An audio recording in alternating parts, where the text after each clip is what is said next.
El magnetismo de la fe, el pensamiento, es una fuerza. ¿Será meramente moral, abstracta? Trataremos ese tema en unos minutos y luego pasaremos a las fases. Cuando uno llega a esta casa, siente como una vibración especial, como que entra en un estado de meditación. Aquí hay un ambiente psíquico, ¿sí? Vibracional, magnético, como algo que vamos a tomar, un tema que vamos a expandirnos un poquito en un ratito, algo fluídico, ¿sí? Fluídico, magnético, energético. Ya esta casa tiene un clima especial. Pero cuando llegamos nosotros, de a uno y conformamos este espacio, ese clima se va cambiando a través de nuestros pensamientos, de lo que sentimos, de cómo estamos, de lo que recordamos, y ese ambiente va a ir cambiando paulatinamente a medida que trabajamos este tema. Luego podríamos decir que va a tener una coloración distinta, una vibración, si uno quiere pensar a nivel de música, un sonido distinto. Y luego cuando pasamos a las bases, también es otro momento, otro clima psíquico y otro cuando estamos todos juntos en la oración del cielo. Arrancamos hoy como una especie de un encuentro teórico-práctico. Vamos a ver un poco de teoría, algunas ideas que quiero compartir con ustedes, pero lo que quiero que presten atención es en esto que les estoy diciendo.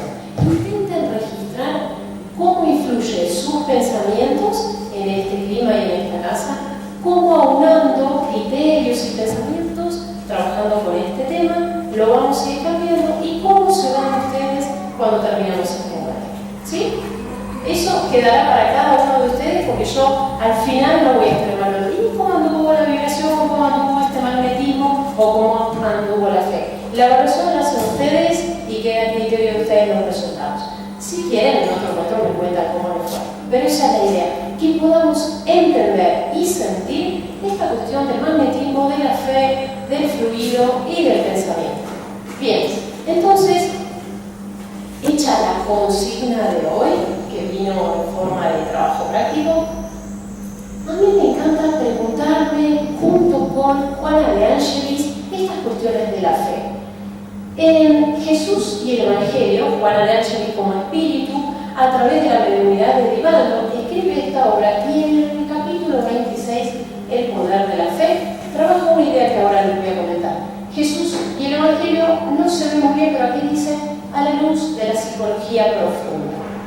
Y veamos qué dice. La fe se expresa mediante la confianza que el espíritu adquiere en torno de algo. Se presenta natural y adquirido. Puede ser natural y o adquirido.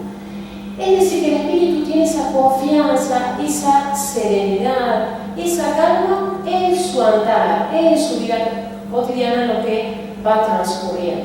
De alguna manera, esa confianza implica una humildad, porque está anclado en Dios, en el sentido que sabe que todo lo que le acontece está bajo la mirada de Dios. Sabemos que a Dios no se le escapa ni la caída de una hoja del árbol. Entonces, cuanto más nosotros, que somos sus hijos, estar atentos a lo que nos acontezca día a día, minuto a minuto. ¿Qué es esto de la fe que se presenta como natural? Nosotros conocemos personas que tienen un aplomo para transitar la vida y sobre todo atravesar la adversidad y decir Dios proveerá, Dios dará, Dios nos acompañará, nos iluminará. Y es una fe que se transmite así, simple, espontánea, sin mucho razonamiento ni reflexión. Es como una característica de esa persona. A veces uno le encuentra en las personas con experiencia asentada, porque viejos son los trapos, dice mi abuela, y uno los admira, porque si no sé cómo no explica, porque es simple, así se presenta. En cambio, podríamos decir, otra expresión de la fe, esta que es adquirida, uno la construye a través de la razón, del estudio.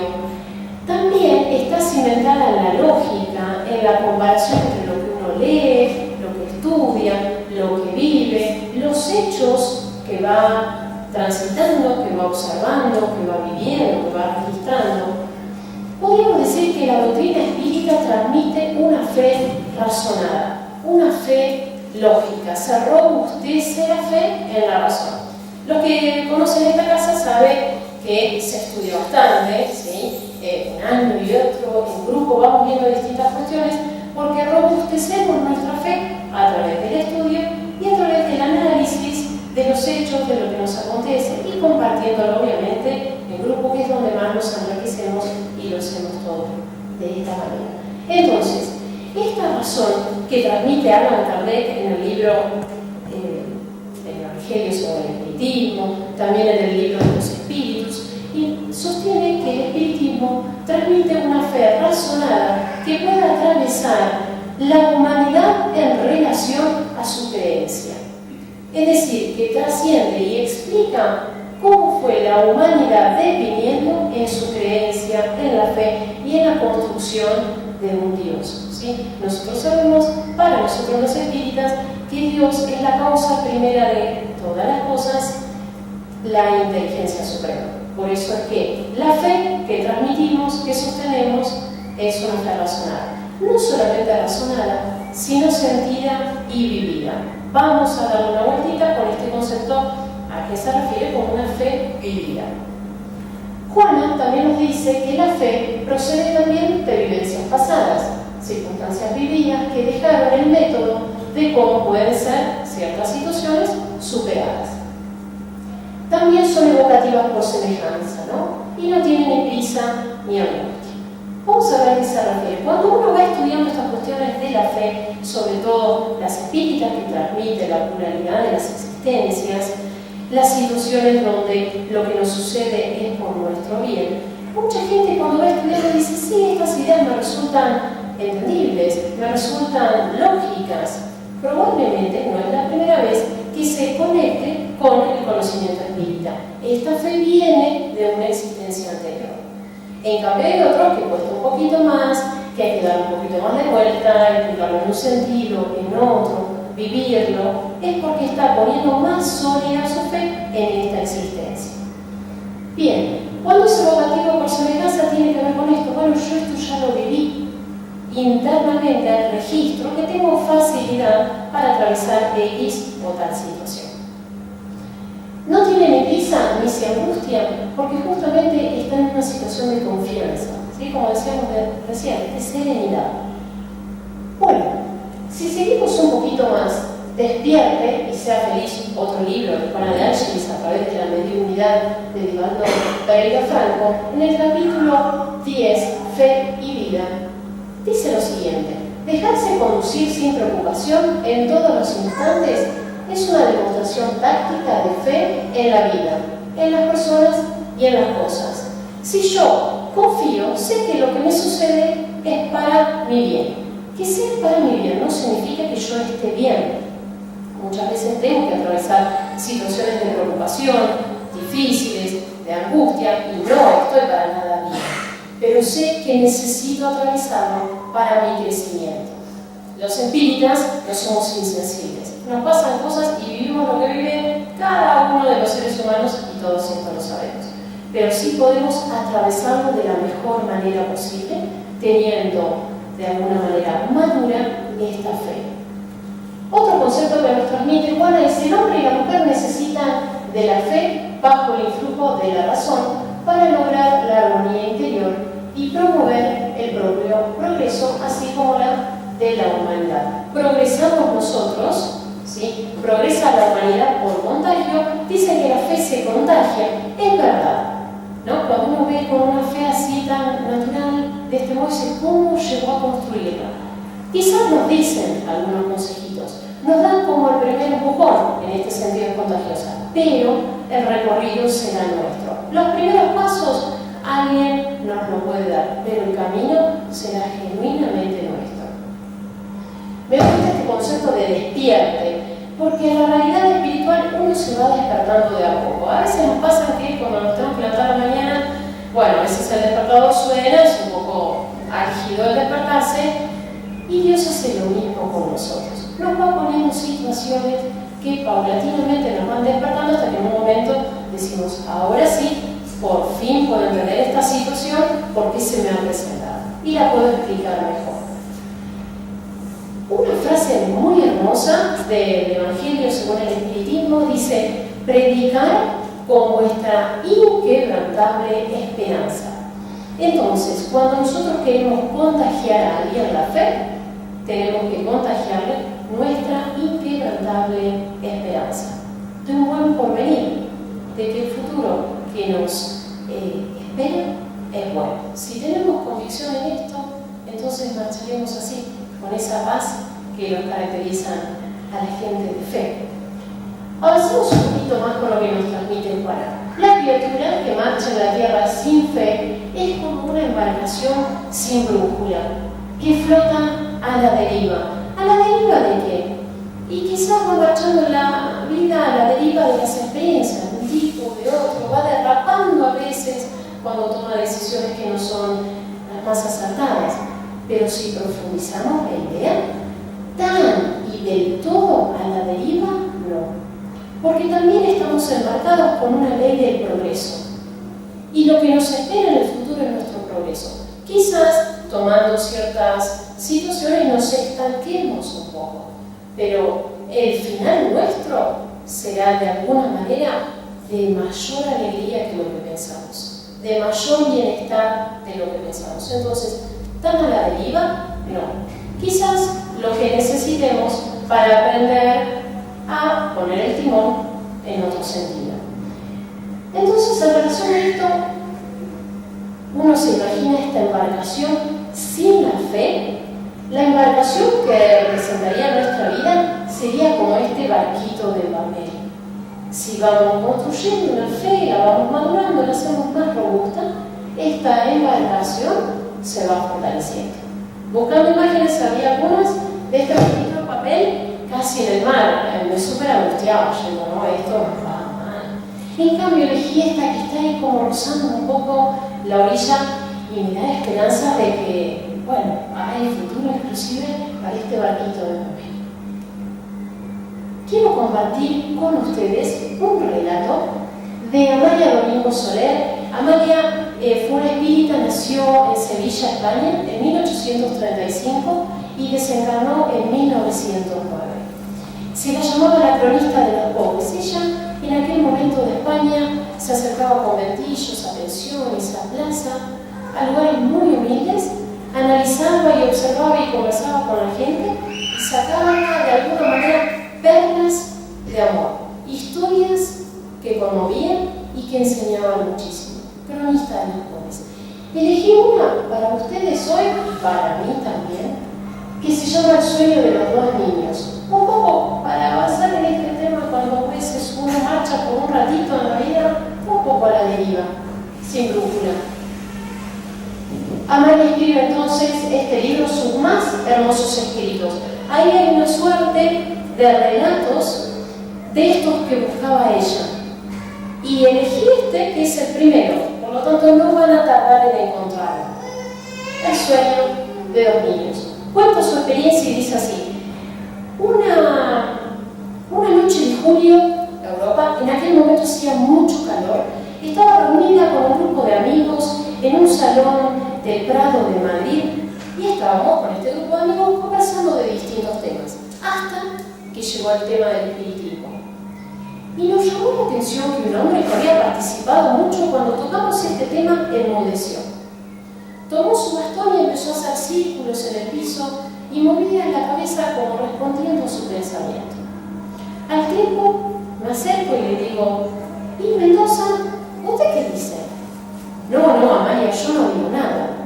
¿Cómo no dice nada usted, que tiene casi 60 años, ha viajado por el mundo, conocido mucha gente, ha leído mucho, ha estudiado algo? Tiene que decir del espiritismo. No, Amalia, yo sobre esa creencia todavía no tengo una opinión formada, estoy que a veces creo, que no creo, y estoy así, como el loco del cuento. ¿Y cómo estaba ese loco del cuento? Bueno, dicen que estaba como Adán, que iba desnudo, con una pieza de tela en la cabeza, esperando la última moda para vestirse. Yo estoy así, esperando la última creencia para creer. Y mire que yo he tenido pruebas en la vida que podrían haberme convencido. ¿Y convencido de qué? No, de lo que dice el espiritismo. Ah, sí, Pienso que sí. Y bueno, cuente. No, Amalia, acá no. Hay un montón de gente, se podrían reír. No se preocupen. Entonces, mire, cuando ya están hablando de política y ya la mujer es de moda, hable despacito, yo lo escucho. Bueno, por cierto, a usted le gusta emborroñar papeles, quizás mi historia algo le ayude. Bueno, quizás usted desconoce que yo soy viudo. Sí, por cierto, no lo sabía. No le recrimino eso, porque yo no soy aficionado de contar las cosas que solamente me interesan a mí. Pero hace 30 años que soy viudo. Uy, usted se casó muy joven. Sí, me casé a los 20 años. Como cualquiera se casa a los 20 años, loco de amor. Mi esposa era un ángel, bellísima y buena como una santa. Mi primer año fue como vivir en paraíso. Nació mi hijo y mi esposa murió en mis brazos. Tuve un odio por ese niño, lo acusaba de la muerte de mi esposa. No cometí un filicidio porque mi hermana que estaba casada me lo arrebató y lo crió ella. Yo estaba loco de bronca y me fui de España 4 años, estuve viajando y mi hermana me contaba a través de cartas cómo iba creciendo mi hijo, que era un niño que se parecía mucho a su mamá, que era bello, que era bueno, que besaba mi retrato y preguntaba cuánto su padre volvería de viaje. A mí esos datos no me conmovían. Cualquier chiquito de su edad me daba un odio feroz. Volví a España, pero me resistí a darle. Inclusive ni conversaba con mi hermana, ni quería saber de él. Una noche estaba en un café con un amigo charlando y entra mi cuñado llorando como un loco y me dice: tu hijo se muere, soñó que se va a morir y está llamando a su padre. En ese momento sentí como que un puñal me clavaba en el corazón, lloré como un chiquito y salí corriendo. Qué extraño que es el corazón humano, porque de vida lo odiaba y muerto lo lloraba. Llego a la casa de mi hermana que me recibe en sollozos, me muestra dónde estaba mi hijo y allí estaba, era como un ángel. Volaba en fiebre. Amalia, ¿qué es lo que no hice yo? Lo abracé, lo cubrí de besos, le pedí perdón y maldije el momento y mi locura de haberme alejado de él. ¿Y el niño qué hizo? También me miró, me abrazó. El médico dijo que esa emoción fuerte le había hecho bien, lo sacó del riesgo. Y estuvimos 15 años así, 15 días juntos sin despegarnos. No nos despegábamos ni para dormir. Realmente tenía una inteligencia, era tan vivaz. 15 días charlando de todo lo que me había perdido. Una mañana se despierta, sonriente, pero en su rostro había algo de tristeza. Y me dice: ahora sí que me voy. ¿Cómo? No te entiendo. Ya con esta son 2 veces que soñé con mamá y me dice que me voy a ir con ella, que voy a estar bien, me da pena dejarte. No, ¿qué dices? No te entiendo, el único lugar que vas a ir es conmigo a dar un paseo. No, me voy a quedar en la cama. ¿Qué me dicen? Que verás cómo se cumple mi sueño. Y el niño se acurrucó en mis brazos y partió. Me imagino cómo se debe haber quedado usted. Y Amalia, me quedé como un idiota. Durante mucho tiempo estuve en un estado de atontamiento. 10 años me alejé de la sociedad, no quería estar en contacto con la gente. Cuando se me fue pasando ese estado, me agarró un profundo remordimiento, culpa de haberme distanciado de mi hijo. No estaba bien ni de día ni de noche. Poco a poco fui entrando en un estado normal. Al tiempo fallece mi padre, me tengo que encargar de los negocios, entro de a poquito en el ritmo de la sociedad, pero esta vez sin ver a ninguna mujer. No quería crearme para mí una nueva familia. Una noche estaba con un grupo de amigos en un café y un amigo dice: miren ese chiquito, qué porte tan elegante tiene, qué pena que sea tan pobre. Era un niñito que estaba vestido pobremente y tenía en sus manos una cajita cerca del pecho vendiendo fósforos. Se acerca a nosotros y su voz era tan dulce, le compramos fósforos, le dimos azúcar. Y yo le pregunto: ¿y tu familia? ¿Tus padres? Porque en ese momento me acordé de mi hijo. Y él me dice: vivo con mi abuela. Mi mamá falleció al nacer. Le pregunto por su padre si lo tenía, me responde negativamente con la cabeza. El niño parecía parecía que me conocía a mí de toda la vida. Agarró mi bastón y empezó a jugar, se quedó con nosotros toda la noche.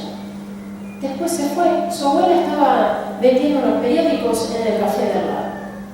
Bueno, Amalia, para no cansarla, ¿qué le voy a decir? Durante 20 días vi a ese niño todas las noches llegar al café y compartíamos algunas charlas.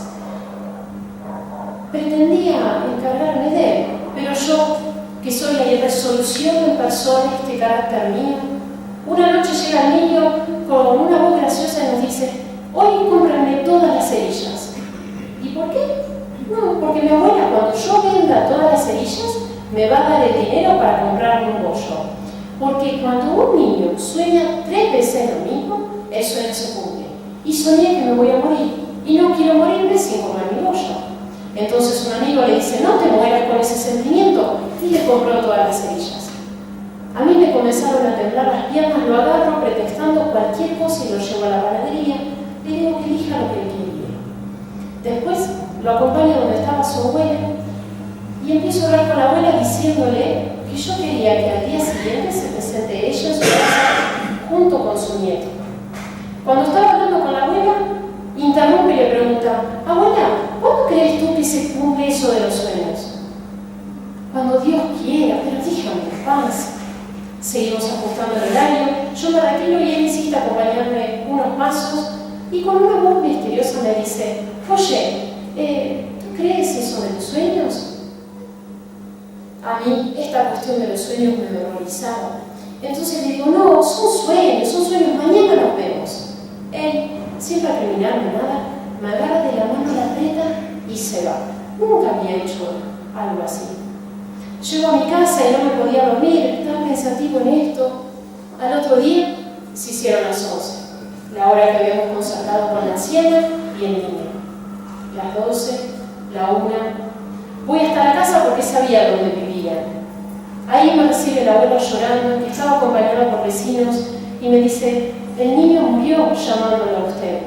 Hijo de mis entrañas, no era de este mundo. Me lleva a su habitación. Nuevamente tenía el corazón destrozado. Un amigo que era espiritista me dice: quizás viste a tu hijo 2 veces en este mundo.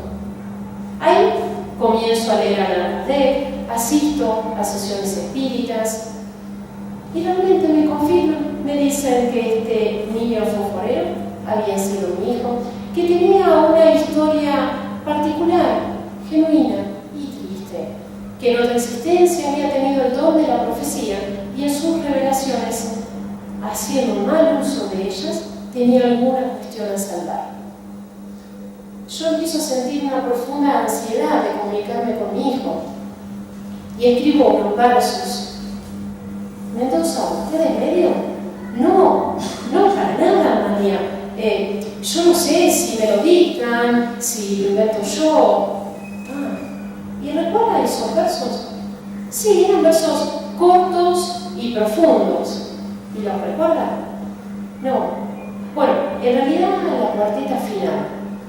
¿Qué decía?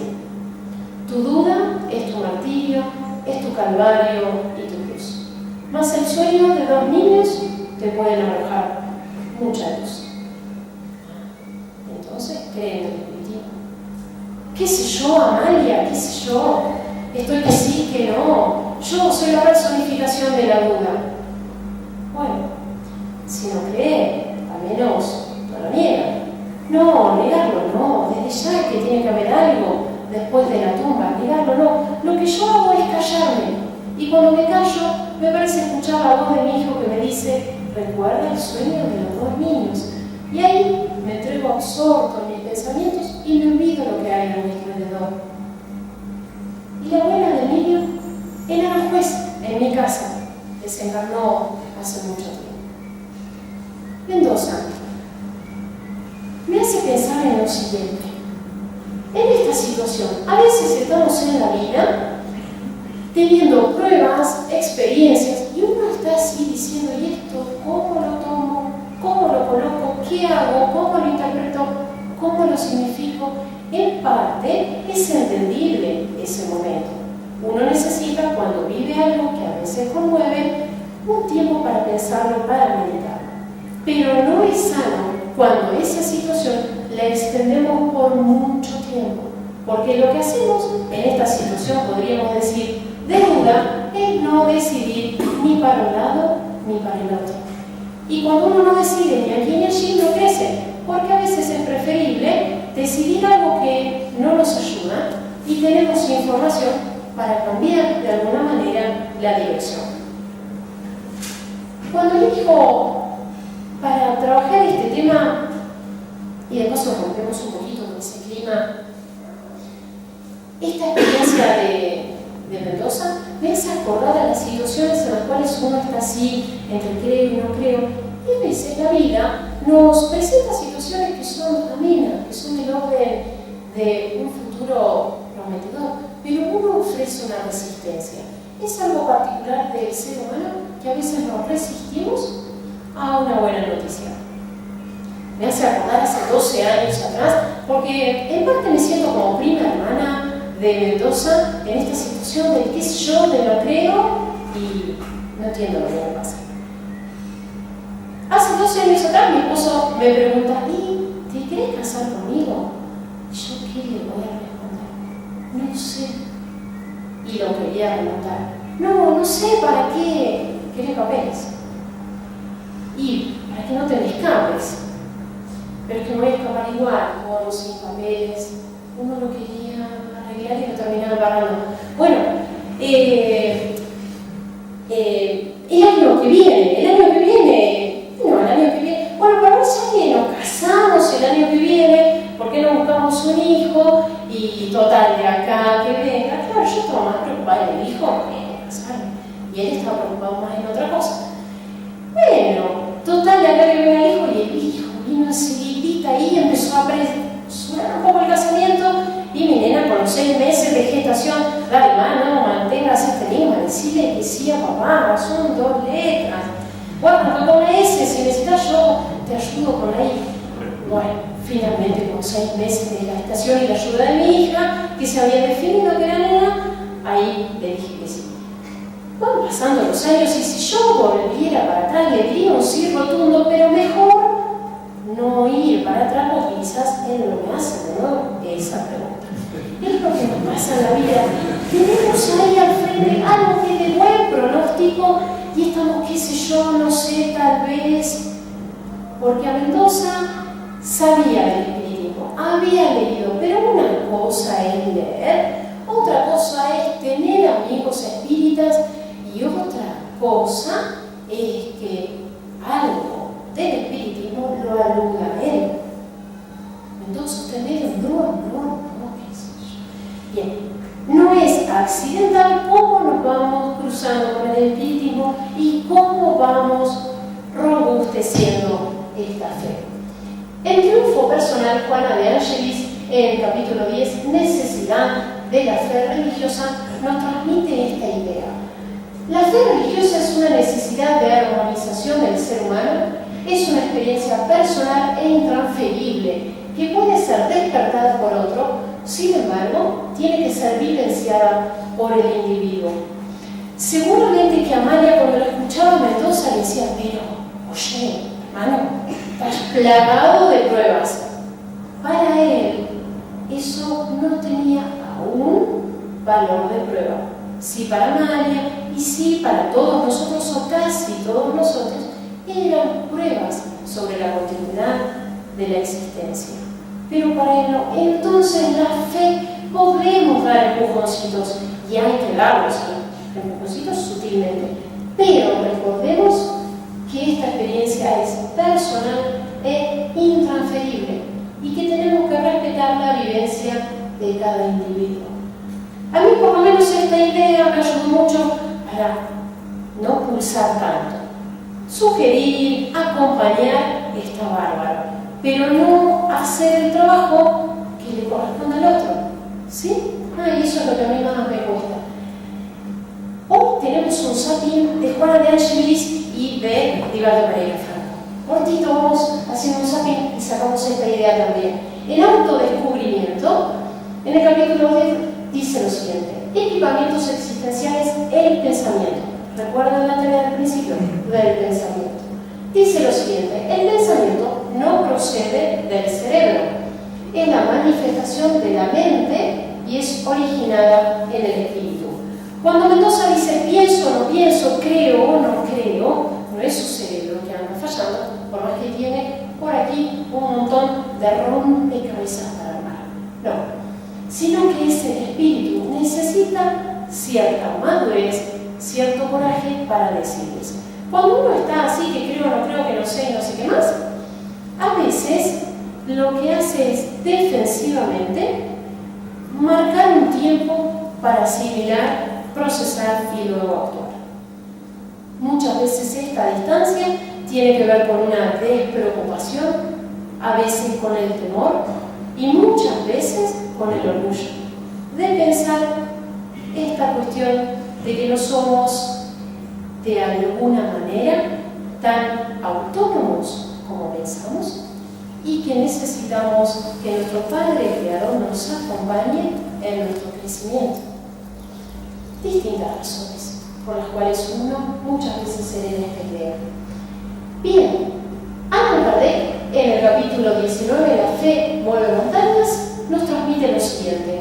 El poder de la fe tiene una aplicación directa y especial en la acción magnética. Por medio de ella el hombre actúa sobre el fluido, que es el agente universal. El poder de la fe, porque la fe la vamos robusteciendo y Jesús dice, ustedes podrán hacer esto y mucho más. Vamos a ver qué se trata de eso, de mucho más. La persona que sume una fe ardorosa a un gran poder fluídico natural puede realizar únicamente con su voluntad dirigida al bien esos fenómenos extraños de curaciones, llamados milagros, consecuencias de una ley natural. Habría que detenernos un buen tiempo en el concepto de fluidos, pero cuando Jesús realizaba esta cura, lo que hacía era tomar el poder fluídico, la energía que tenía, juntamente con la de su fe, anclada en el Padre Creador, con el fluido del ambiente y la del enfermo a ser curada. Y en esa combinación se producía la cura. Por eso se enojaba con sus discípulos. Si tuvieran la fe del tamaño del grano de una mostaza, podrían expulsar este demonio, podrían hacer esta cura. Jesús ahí iba empujando para que sus discípulos desarrollen esta ansiada fe. Entonces, agregamos esta idea. La fe no se impone, por más que Jesús muchas veces se enojaba con estos discípulos que tanto enseñaban, que tanto acompañaban y sin embargo necesitaban una vueltita más para confiar en la energía que tenían y en el poder de sanación.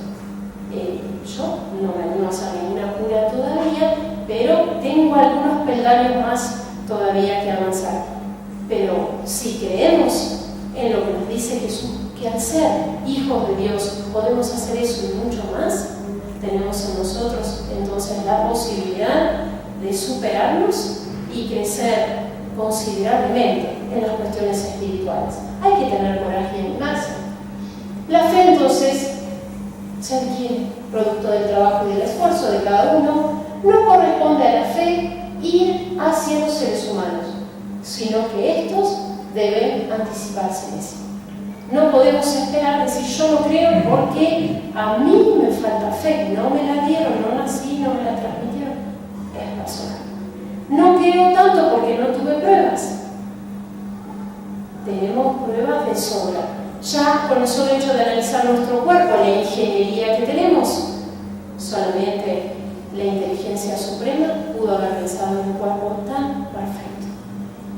Entonces, tendremos nosotros que marchar en relación a la conquista de esta fe, y la fe la maduraremos a través de las obras.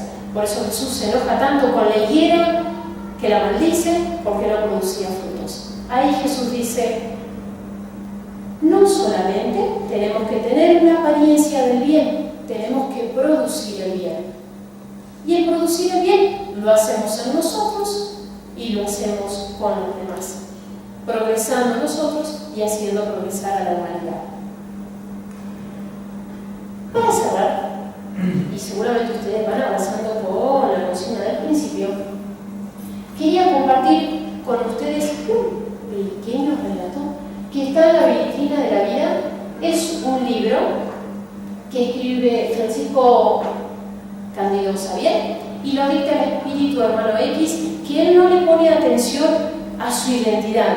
En otro libro dice: yo estos relatos los he escuchado y los quiero compartir, los quiero transmitir, por lo tanto no quiero que recuerden mi nombre, quiero que recuerden estos relatos. Sublime renovación. Y lo elegí porque justamente aquí tenemos a un ser que está pensando cómo trabajar su fe, cómo ajustarla, cómo mejorarla, y de alguna manera, tomando decisiones que a veces no son tan correctas, tiene que hacer unos ajustes para entenderla mejor. Y también, de alguna manera, nos explica cómo se entiende y cómo se crece la fe en relación a las obras. Dice así: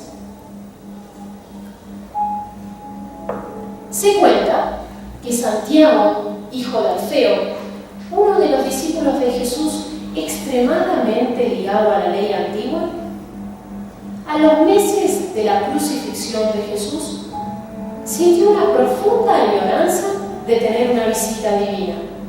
Para tal fin, solicitó retiro de sus compañeros de apostolado y se dirigió a Nazaret, a entregarse a la meditación y en un entorno del campo. Él, que pretendía conciliar los principios del Cristo con las enseñanzas de Moisés, no toleraba los disturbios de la multitud. ¿Acaso no será mejor esperar la visita divina en un lugar limpio, pulcro, alejado del gentío irreverente?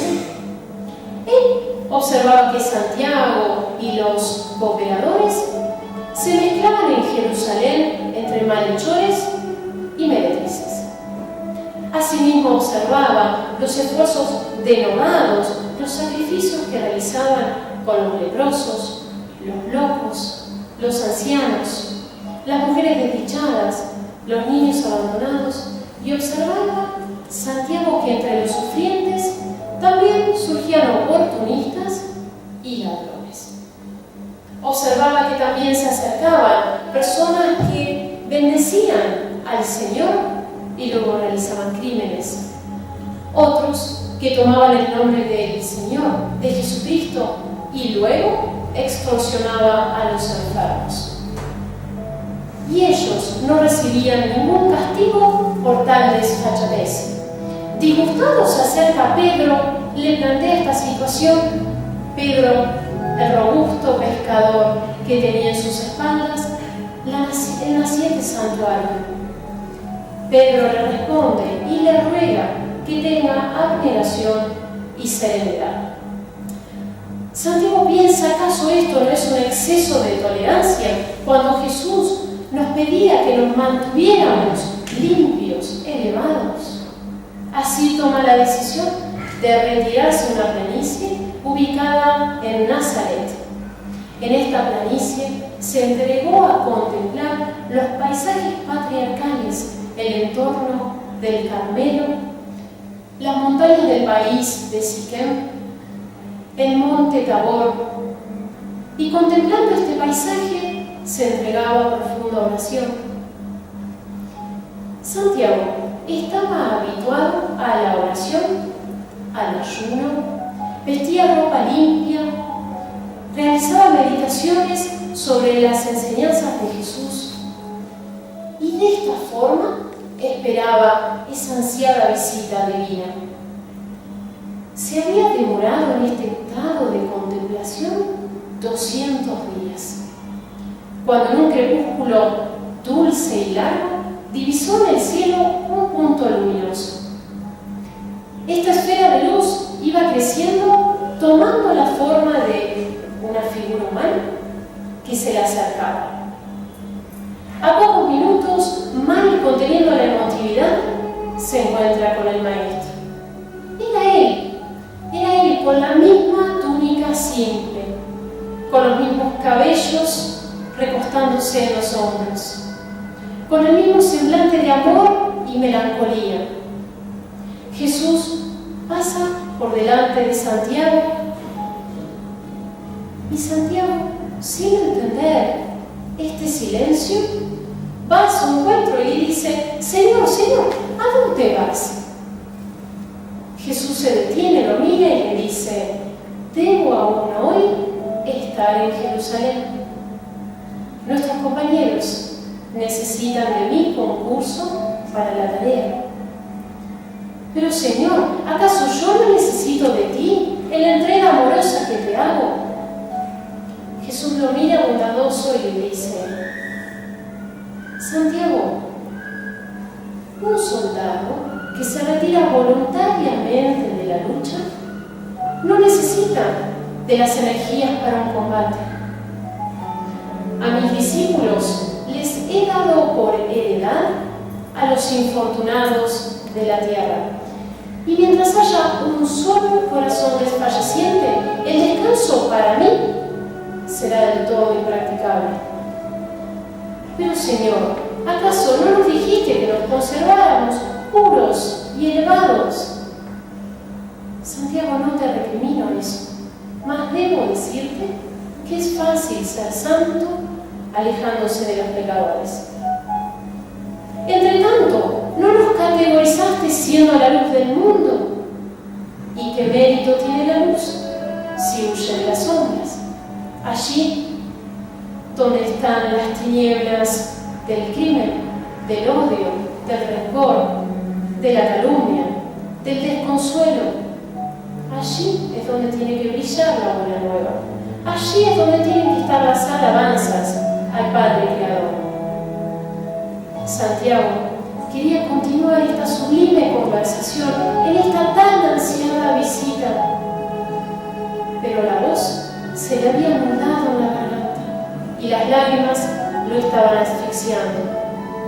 Jesús continúa su viaje deprisa, como quien no quiere perder su destino, no sin antes acariciar el rostro en llanto de Santiago.